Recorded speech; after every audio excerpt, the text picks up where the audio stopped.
All right, welcome to this week's edition of the Weekly Outlook. This is Bonsai Trading. I know I've changed my name several times, but I swear I'm settling on Bonsai Trading now. And that is going to reflect what we do with trading bots and just the entire thing in general. I'm still going to be Groot, and I'll always be Groot, and that's what everyone's going to call me. But for copyright purposes, we're going to create my own name, and I really like bonsai trees. I'm growing them. So what is Bonsai Trading? It is a whole bunch of things. We have a Discord, we trade, we do short-term trading, we do long-term investing, we look at the markets on a weekly basis and on a daily basis. In the Discord, you're going to see charts posted in a stream every single day and what I think we might see that day. We're going to talk about the news, the events, we're going to talk about FOMCs and rate hikes and all these things that cause volatility. And we talk about them not because we want to trade based off of them, but we want to know when the volatility comes so we can be careful, right? Technical analysis is a major tool that everyone who is trading these markets needs to utilize, and it's because it can save you a lot of money. It's not about making money all the time. It's about saving money. That's what we do. And starting with USDT dominance, I've mapped this out a long time ago and we've been using it ever since. And so far we've just been trading in this neutral range for a long time. And while it's in this range, it's very difficult to trade. We've gotten a couple good trades here and there, but for the most part, we're being patient while Bitcoin trades in this range. Now, we are starting to venture closer to the bearish side of things for crypto. And for those of you that don't know, when USDT dominance rises, Bitcoin and crypto fall. And when USDT dominance falls, Bitcoin and crypto go back up. And that's because they're inverse of each other. When people are selling, they're going into stable coins. And when people are buying, they're coming out of stable coins. And so that makes sense. And we can chart this and it's really useful. So with that said, we are definitely still in neutral. However, we do have bullish EMAs here on the daily. If we look at the weekly, you can see we closed that weekly candle above the 21, and now these EMAs are starting to point back upward again. It's not great. I was really thinking we were going to get to 32.5 before we get back down to 25 again, and right now I have to start leaning the other way, and I don't want to be. I don't have a bias. I don't really care where the market goes. I do prefer it to go up because it's much easier to make money that way. But I have to read the charts and I have to do what the charts tell me to do. And right now, this is starting to venture on bearish. Here was this big green candle a couple weeks ago that brought USDT all the way up and touched the bearish side of things, right around 7.29%. And if we get over 7.29%, crypto is going to take a big fall. It's going to be a big tumble. And so in order to avoid that, we need to remain underneath that. For now, we just need to be cautious, right? And I do think on a long-term scale, we have hit bottom for Bitcoin. We called it in December in this Discord, and we've been dollar cost averaging ever since. So don't panic. If anything, we're going to get another opportunity to buy Bitcoin and other crypto cheaper. And that's the goal, right? We want to buy the dips and we want to sell the highs. Buy low, sell high. So in the meantime, I'm still waiting. I want to see what Monday brings. We have CPI data coming out on Wednesday. And then after that, jobless claims and I think PMI. So right now, Monday's probably going to be pretty dull like it usually is. And we're going to see what happens. But let's move into the dollar. The dollar is still bearish. And I've been saying it's bearish for weeks and weeks. It has been trading down at the same level for 1, 2, 3, going on 5 weeks now. I do think we are going to break this. And I do think that equities are going to have a big move to the upside sometime in the next couple weeks. Now, that doesn't mean this can't make a bounce, come up at the 21 first, and then fall back down. But ultimately this year, I see the dollar falling all the way down in between 96 and 98 on the DXY. That's going to be good for crypto. That's going to be good for equities. In the short term, we might get a pullback this week. I'm starting to get the feeling like if we haven't moved up yet, like if we haven't made that big move up yet, it's just taking a little bit too long for my liking. And so I'm thinking the probabilities of a pullback are starting to increase the longer it takes to make this move. Now, that doesn't mean it can't make the big move and get up there, but once it does, it's going to probably reject this 0.5 very quickly. So you see this 0.5 right here on Bitcoin. It's at 32,675. If we can get out of this triangle, whichever way it goes, that's the way we're going to trade it. And I've got this trend line coming from all the way back here in the lows, kind of comes through here. And I want to see if it breaks down. And if it does, then we're going to short to 25.2. And if it breaks up, we're going to long to 32.6. And you can see we're getting tighter and tighter in this triangle. So this is going to be the game plan for the next week or two, depending on how long it actually takes to get out of this triangle. It's running out of space. and it has to make a decision at least by May 14th, it looks like. So this week, it looks like we're going to get a move out of this triangle, and when it does, it could be a big one. So we're going to be prepared, and we're going to wait. And like usual, we're not going to just buy or sell the break. We're going to wait for the retest back up or the retest back down, and then we're going to take it, because then that allows us to keep our stops really tight. On a daily basis, our EMAs are pointed back downward again. We are underneath them. However, they are still bullish, technically speaking, because the 8 EMA is over the 21, right? If we put our pivots on, we are under pivot. So this is bearish on the daily. If we draw some fibs here, and what I like to do is just find the whole range that we're in, right? So this would be this low to this high, right? And you can see we're just pivoting right here, right around the 0.5. So this is just dead neutral. There is no indication whatsoever on the daily time frame which way this is going. And so your best bet is just to wait for it to break either this trend line or this trend line and get back up over pivot. Or if it keeps falling, then you can see we've already hit the golden pocket here once. And if it falls again, now that's twice. That's not a good sign. Second time, it can break through easier. So we want to be careful. I think our main fall, if we have it, is going to be that 25.2 level. And our upward momentum will take us to 32.6. In either case, what you're going to want to do, regardless of which way we go, is you're going to want to trade the break of this triangle first, right? And then we'll take it to wherever it brings us the levels on the way down. But 25.2, you're going to want a long. This is a big spot. This is where you want to dollar cost average more Bitcoin for the long term. That's where I'm going to buy Bitcoin for the long term. We already bought one set of Bitcoin here, and we bought our first set of Bitcoin here in December. And so this is going to be our next major dollar cost average point. We did buy a little bit more here at 27.3, and I'm not going to sell if it falls below 27.3. I'm just going to buy more at 25.2, and my average will be looking very good for the mid to longer term, right? And now our main target, as always, is the golden pocket up here, somewhere between 39K and 45K. That's where Bitcoin's going to go in the next 6 months, I want to say. So sometime between now and 6 months, I envision Bitcoin being up here. That is where we are going to take profits, and then it's going to fall back down, and we're going to come down to the 382 or possibly 25.2 again, and then head back up for the next bull market heading into next year and the end of next year. That's the cycle. That's how it works every single time. I don't believe anything's going to change this time, and we can use previous history to make money, and that's pretty awesome. All right, let's look at total market cap. So this 1.15 trillion mark that we've been eyeballing for several weeks now, we are still just oscillating right around it. But as you can see on the weekly, we are still bullish. We're over the EMA, and our EMAs are bullish. So at the moment, this is bullish. You can see though, we are under pivot, and that is our main resistance up here at 1.25. So we call it neutral, right? We're under pivot on the weekly for total market cap. So crypto as a whole is still technically bearish on the weekly, even though the EMAs look really good. I think we're turning a corner. If we look at Bitcoin on the weekly, it is over pivot, right? So Bitcoin is very bullish, while the rest of crypto is pretty bearish, right? They're having a really hard time. Things like OP are falling back down to their trend lines, and the 0.5 here at $1.70, which is what I've been waiting for a really long time. I've been calling OP coming down for a while. If we look at Ethereum, it's not doing as great either. It rejected our 0.5 at 2070, and it's been falling ever since. And we have a nice one big green candle. And if you look at the CME chart, the CME broke above where we were looking to long, right? Closed Friday here, opened Monday way down here. So there's a big gap in the CME here. And you can see this huge gap right here now. And so we have upward, the upside this week is all the way back to around 2K. We could potentially get right just underneath it again to fill this gap. So we have to watch out for that. But on our shorter time frames now, we are starting to turn bearish. EMAs are pointing down. It's yet to be seen if they're going to leave that gap there and then come down first and then come back up and fill it later. Who knows? There's no telling with these gaps. All we know is that these are going to become our targets either in the short term or in the long term, but we have to start waiting to see what happens first. So if Monday opens tomorrow and things start looking good, then this is going to be our target for Ethereum. Okay, fill the gap, close your trade out, and wait, right? We're not going to hold on to our trade expecting it to break through this. Like, we fill gaps and they fall back down. That's what they do. So this would be a target. Bitcoin had a small gap. It's not nearly as big as Ethereum's, but you can see it, and it's this blue line here. So right around 29.5. So if I just zoom in here, you can see the gap's a little smaller than ETH's, but nonetheless, it's still a gap.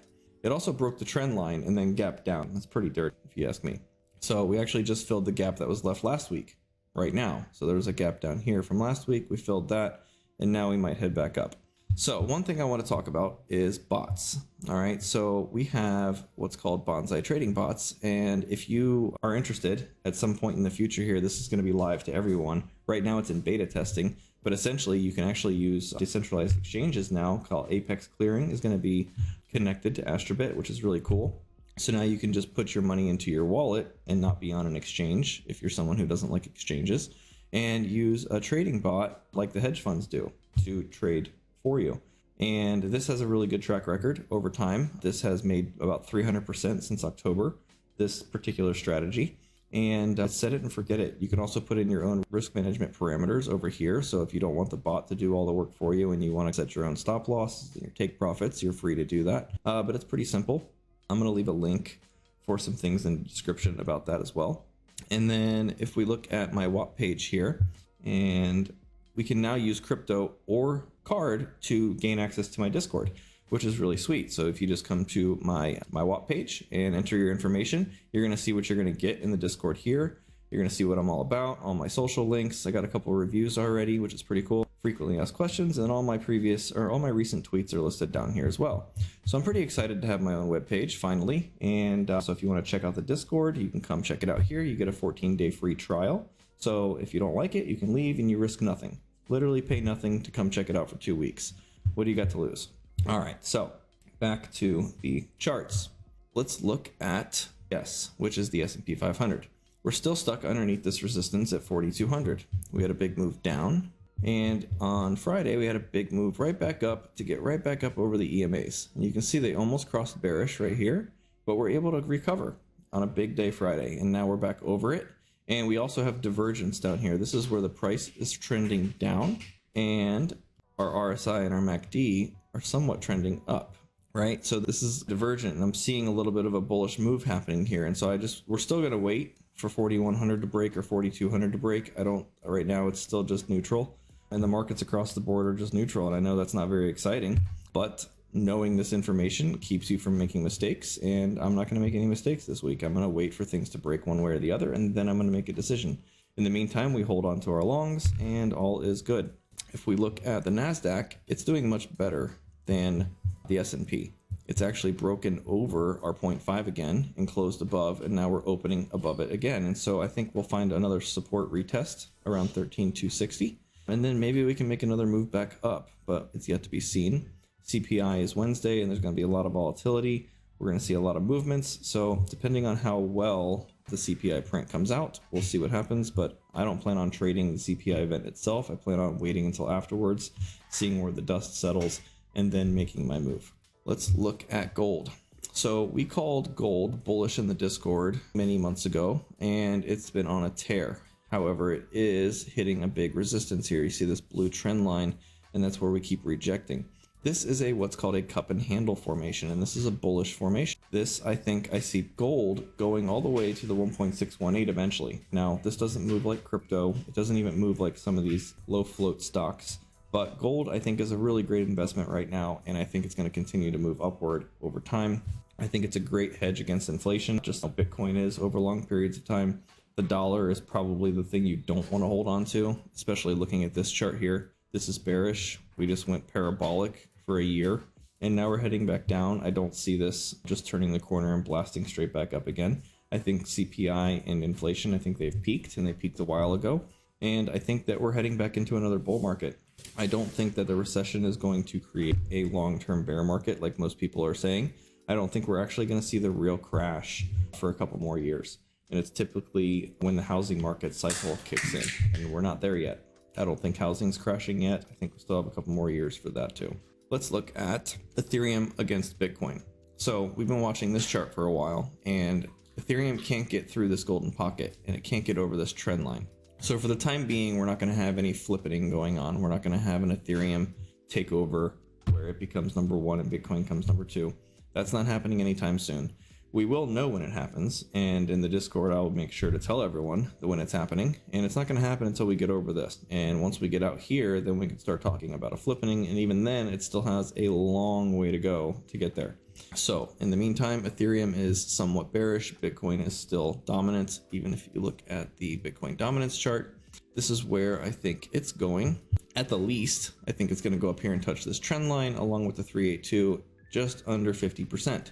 If we get over that, then great. Crypto is recovering and we can all rejoice. But until then, I'm going to long Bitcoin until it touches this line, and I won't stop until it does. If we look at Ethereum dominance, it's still struggling to get over its respective trend line, right? So it's the same. It looks very similar to this chart, right? So as soon as Ethereum dominance breaks this trend line and gets out of this golden pocket, then we can also start talking about an alt season. And when that comes, or we're going to know in this Discord as well. And then we're going to stop longing Bitcoin. We're going to start longing alts. And then we'll be able to find the ones that we want to long, because the charts are going to tell us which way they're going to go and which ones are going to go first. All right, so I think I've covered everything. If we compare the Bitcoin to the NASDAQ, we're still rejecting that 0.5. So in the meantime, I think the NASDAQ can still outpace Bitcoin. And it's been having a great couple weeks. And I think that we could see a big move in equities while Bitcoin just stays idle or even comes down. So overall this week, I would say I am somewhat more bearish on Bitcoin and crypto, but mostly neutral. So typically I'll be like, I'm neutral, somewhat bullish, or neutral, somewhat bearish. This week I'm somewhat bearish. I think it's taking too long to get over the places that it needs to get over. And until it shows me that it's going to clear 30K, then I can't be bullish on it. The daily EMAs on the CME chart are very sideways. So there's really not a whole lot of indication at the moment. And so we just wait. We can play these gaps in the meantime. And Ethereum, as soon as it gets back up over this white box, then we can long it. If it falls below the white box, we can short it. And we know our levels and we know where we're going. I'm going to post these charts in the Weekly Outlook channel for everyone to have reference to for the week, as well as my daily posts in the Daily Charts channel, updating all of this in real time every day as things progress. With that said, does anybody have any chart requests or questions, anything at all? I'm going to do the first two chart requests that I got before the stream started, and that's A0. My plan was to buy A0 again right around where it is right now, right? So I've actually taken a small bag on A0. I've bought in just a little bit because I do think it can still come back down to this trend line here. If we look at the pivots on the weekly, you can see we're well below. So in order for A0 to become a bullish token again, we need to clear 134, 135. We get back up over this level, then we can start talking about bullish A0. In the meantime, I'm going to start dollar cost averaging back in here and here. And then if we break that trend line, then I'm just getting out because I don't want to keep holding on to that while it's that bearish. You can see the EMAs are pointing downward.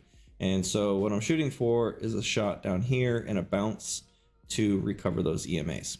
The next one he asked me to chart, was it near? I thought he said Nexa. I gotta go check. I'll get to that later. Anyways, near looks pretty rough since I'm on here, but this is bearish in all accounts. I'm not a fan of near right now. And let's go to Tau. So Tau has been in a downtrend ever since it was put on an exchange, right? And you have this like wedge going on here. It looks like it just wicked down to $29. Wow. Wonder if that was a shakeout because that wasn't there before. That must have just happened. It did. All right, cool. Maybe that was the shakeout we needed to finally move back up. We'll have to see. But either way, I did buy more Tau at 38 and 40. I've been adding here and there because I sold at 100 and now I'm getting it for 60% cheaper. So I don't mind holding on to it for that. If we look at Quant, this looks bearish as well. And so this is another reason why I think the market's mostly a little bit more bearish this week, is because all these altcoins are all looking bearish. All of them look like they have room to fall. Quant can fall back down to 95 again. If we look at Link, it's back to being bearish again, which just sucks. I'm still going to hold my spot because I like Link long term, but it's breaking down to this trend line now. The EMAs are now actually bearish on the weekly again, which is not ideal. So I'm not trying to just keep buying these dips. I'm going to wait now and just hold on to what I have. If you look at OP, it's finally falling down and it has room down to 170. And so when I look at all these altcoins and I see that they have still room to fall, then it tells me that crypto is bearish. And so this is why I'm starting to lean that way this week. Matic, same thing. It's bearish on the weekly now. Its EMA is actually just crossed. That doesn't mean we can't get a move up to touch it again for a retest and fall back down. And so this week's kind of just iffy. All right, so we got some chart requests. We're going to look at MSTR. I'm going to go through Google and Tesla first. So Google looks really good. And this is another reason why I think equities can outpace Bitcoin in the next week or two. And it's because all of the major tech stocks look great, right? And right now, all of the crypto is looking iffy. And if we look at that Bitcoin NASDAQ chart, You can see we're rejecting that 0.5. So a move down here makes sense, which means NASDAQ's going up and Bitcoin's coming down. So that's why we use this chart. So Google looks great. We've been buying Google from the lows down here for months, and now we're starting to see a return on that capital. Tesla, I still think it can go down here and hit this gap. It had a nice move on Friday, but ultimately it just retested the 21 EMA right here, and I really want to buy Tesla under 150 again, which would be filling this gap. Tesla doesn't need to move with the rest of the market. It beats to its own drum anyway. All right, Microsoft's approaching this take profit level at the 786. So here's another kind of bearish scenario where it's super bullish long term, but short term, it's probably got a pullback, right? And so then that can make equities fall, which could in turn make Bitcoin fall. It would just mean Bitcoin falls more than equities, and that Bitcoin NASDAQ chart would still go up. But this is your profit taking spot on Microsoft. I can almost say you'll have a good opportunity to buy back in lower later if you take some profits here. I'm not saying sell all of your Microsoft.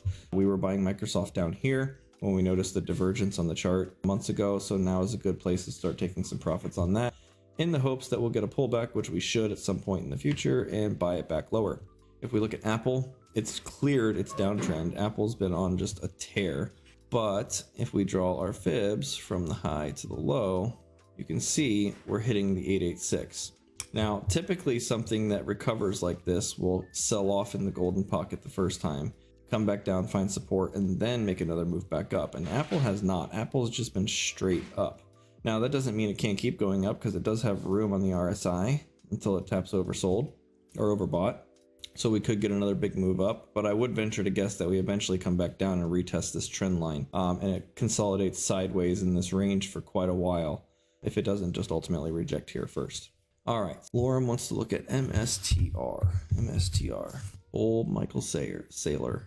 So weekly it's bullish, we're over pivot. EMAs are bullish, that looks great. I'm not going to use these fibs anymore. We are gonna draw from this top to this bottom. And it looks like 417.51 would be our first target should it be clearing this 386 here. So this looks good. I am a fan. And I suppose as long as Bitcoin's doing well, this will do well as well. Oh, look at that.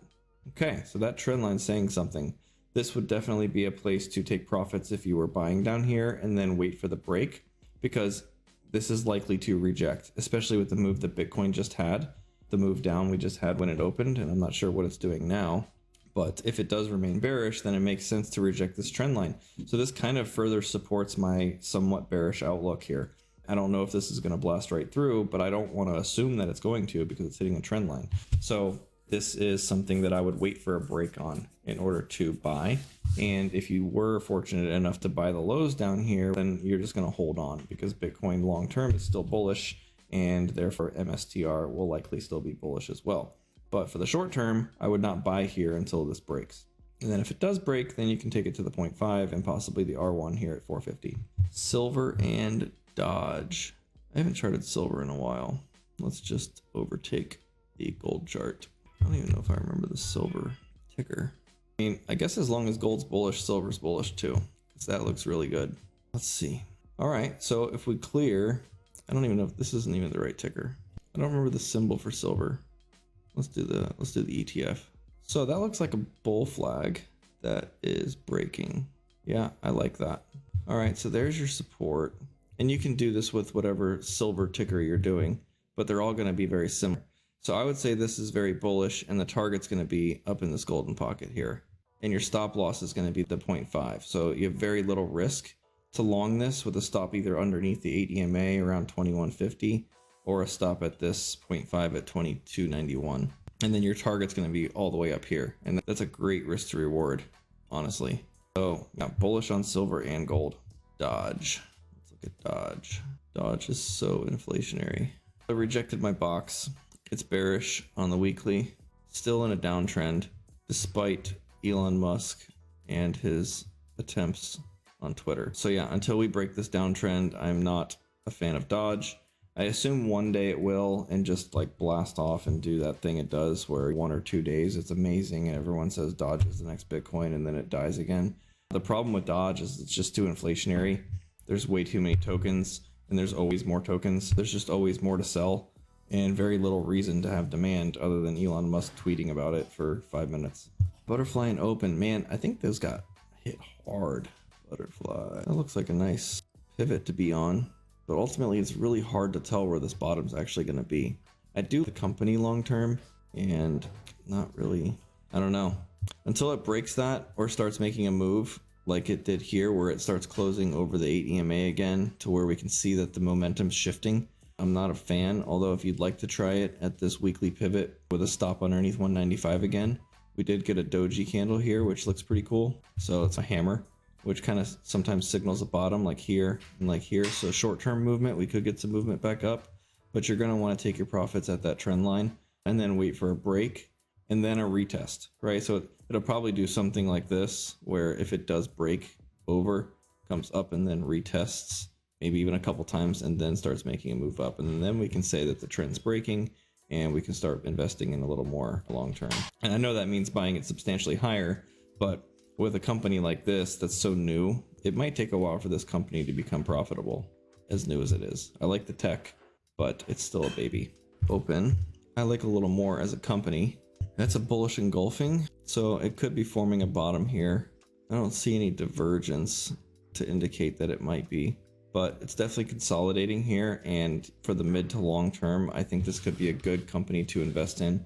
It's related to the housing market, and housing markets are usually pretty good, at least until they crash, which I don't think is going to happen anytime soon. So I suppose it's worth a little bit of capital. I wouldn't throw your whole bankroll on it, but I think having a few shares of this now will pay off in the next year or two for sure.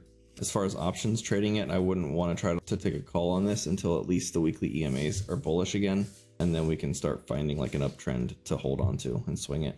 All right, GMX. I'm afraid to say that most of these are probably going to be bearish. Yeah. So that's a big bearish engulfing candle on the weekly, and that has now signaled 3 weeks of downside following it. And I don't expect that to change until we see something that tells us it's going to change. And with these fibs, this is just wide open space right here. So this could fall pretty heavily. Looking at this just as a chart, if I just remove everything, this looks like a Wyckoff distribution, right? You got your 1, 2, 3, 4. We might get one more, but ultimately it looks like this is finding a top. This is a lot of action in this range without making higher highs. I can see this falling down. The RSI could fall down to oversold pretty easily on the daily here. And then maybe that's potentially where you want to buy that dip. If we draw our uptrend now, since this looks like a likely top, you can even see divergence here. I bet you it's on the weekly too. Yeah. Look at, even though you don't have much history, look at how this is trending downward here while this was trending upward here. And so this is telling you that's a top. And so if we take our fibs and try to find the next 5 or golden pocket, that's a long way down. So it could just find support again at the 382 at 55, but that's ultimately where it's probably going. It's probably going to downtrend at least to the 382. NXRA, thank you, Dean. I know it was bearish when I looked at it. Is this, I don't know if he was talking about crypto or not. I guess it's this one. It doesn't look good, at least short term. MACD's bearish, RSI's bearish, EMAs are bearish. It's below the 0.5. I would venture to guess this is going somewhere in between 5.5 cents to 6 cents down into this golden pocket. That would be your nice dip buy if this is something you believe in for the next bull market, but I would definitely not be buying it now. Oh no, you're gonna make me do Pepe? Oh, all right. For the masses. It's stupid is what it is. It's just insane. It's ridiculous. It's definitely bullish. I cannot say that this is bearish. And I also can't say I'm gonna buy it either. The meme coin does nothing, and if you were fortunate to buy this down at the lows, you should definitely be taking profits on this. I would not be holding on to this. There's people who bought this and are like millionaires now, and they're still not selling it. It's just insane. So just know one day those guys are going to sell, and they're probably going to sell lower than they could have, and then this thing's going to be done. I don't think this is a long-term investment. I could be wrong. I've been wrong before.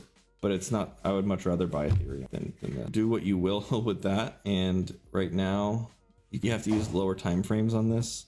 But like, it doesn't follow technical analysis, which is why I don't trade it. You can see that it does there. I drew this downtrend. Sure, it hit the 2.272. I actually did short it from here, and I held it. I should have taken profits when I had it. But I was like, oh, it's not going to get over the 2.272. And then it blasts right over it. So this is not something that I would typically chart and try to trade, because it just doesn't follow normal human behavior. It doesn't follow normal human psychology. For me, it's not something I'm interested in because I can chart hundreds of other things and get really good results rather than trying to gamble on something like this. Now, if you were in this and you made a bunch of money, congratulations, that's really awesome. However, you should take profits because this will fall, and when it does, it's not going to be pretty. Frog psychology, yeah, exactly. Oh man, just for fun. Yeah, it's fun. I've traded it, I'm not going to lie. I have, but I didn't do it with a whole lot of capital. All right, so one last chart request. We got JP Morgan. All right, JP Morgan. How are the banks doing? It looks okay. It's not awesome, but it's not bearish. It's over pivot. It's worth taking a stab at it here and see if it can break the uptrend up here, but you should take profits at 150-ish if you're going to buy it here. And then you'll keep your stop just under the wick of last week's candle. So that would be 131.81. So I'd keep my stop at like 131 and take a shot here. That's a little risk. Let's see, it's 3%, 3.5% risk. It's not bad on something like JP Morgan. I'm not a big fan of bank stocks. We're crypto guys, so I don't think banks are going to be big money makers, but they're fun to trade short term. All right, does anybody have any other questions, chart requests? Ask me anything. If not, I'm going to talk about the Discord one more time. If you like these kind of videos, hit the subscribe button. It helps me with the YouTube gods and the algorithms. And then if you'd like to give the Discord a shot, you can find the links in the description, as well as there's free chat in there as well. You can join the free Discord and ask me questions in there and just check it out. All right, if that's all, I'm going to go ahead and end this live stream. And thank you all for joining. I appreciate every one of you. Have a great night, and I'll see you in the chat. Bye.